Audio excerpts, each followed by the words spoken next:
Welcome to the Slop Farm. Enjoy the video. You'll start by ensuring Anaconda and Visual Studio Code are available. This is essential. Once done, open Anaconda prompt and create or activate the Conda environment you plan to use. Make sure to launch VS Code from that activated prompt so the IDE inherits Conda paths. Then install the Python extension and any recommended pack. This lets VS Code detect Conda interpreters. By doing these first steps now, you avoid later path mismatches and speed up the interpreter discovery process. Next, you choose the interpreter. Open the command palette and run Python. Select interpreter to pick the activated Conda environment. Once selected, install required packages with Conda install or pip while inside that environment and prefer an environment. IML for reproducibility.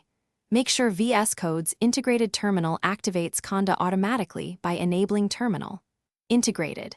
Inherit env or adding the Conda in its step. These actions ensure your editor, linter, and debugger all use the same. Finally, run and debug. Use the run panel or configure launch. JSON to point at your Conda interpreter so breakpoints and environment variables work. For notebooks, open IPENV files and select the kernel that matches your Conda env so imports succeed.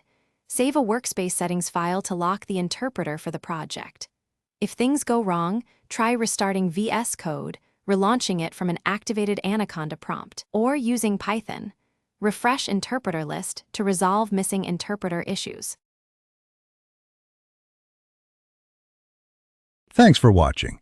Consider subscribing if we helped you today.